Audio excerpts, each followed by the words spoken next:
নুপুরের দাম ১,০০০ টাকা, কিন্তু তার স্থান পায়ে। টিপের দাম ১ টাকা, কিন্তু তার স্থান কপালে। ইতিহাস সাক্ষী আছে, নুনে কখনো পোকা ধরেনি, কিন্তু মিষ্টিতে প্রত্যেক দিন ধরে। এমনকি পিঁপড়েও ছাড়ে না। মোমবাতি জ্বালিয়ে আমরা মৃত ব্যক্তিকে স্মরণ করি, আর মোমবাতি নিভিয়ে জন্মদিন পালন করি।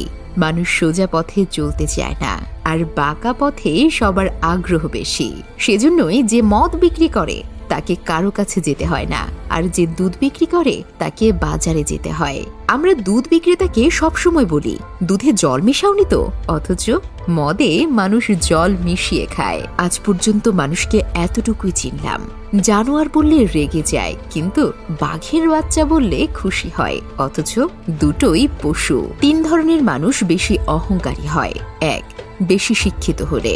২. সুন্দর হলে। ৩. হঠাৎ বড়লোক হলে।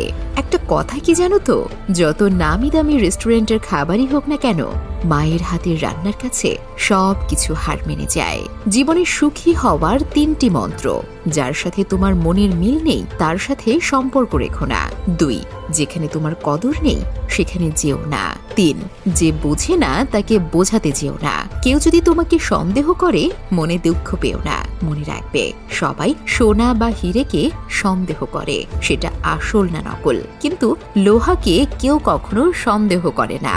ব্লেড খুব ধারালো, কিন্তু একটা গাছ কাটা যায় না। কুড়াল খুবই শক্তিশালী, কিন্তু সেটা দিয়ে চুল কাটা যায় না। তেমনি প্রত্যেক বস্তুই তার নিজের কর্মক্ষেত্রে গুরুত্বপূর্ণ। প্রত্যেকটি মানুষের রয়েছে অতুলনীয় প্রতিভা। তাই অন্যের উপর নির্ভরশীল না হয়ে নিজের যোগ্যতা ও অভিজ্ঞতাকে কাজে লাগাও। পশু পাখিরাও একে অপরকে বোঝে, আর মানুষ সে তো সবসময় অন্যকে নিচু করার সুযোগ খোঁজে। জীবন হেরে যায় মৃত্যুর কাছে, সুখ হেরে যায় দুঃখের কাছে, ভালোবাসা হেরে যায় অভিনয়ের কাছে, আর বন্ধুত্ব হেরে যায় অহংকারের কাছে। রূপ, যৌবন, অর্থ এসব আপনাকে সাময়িক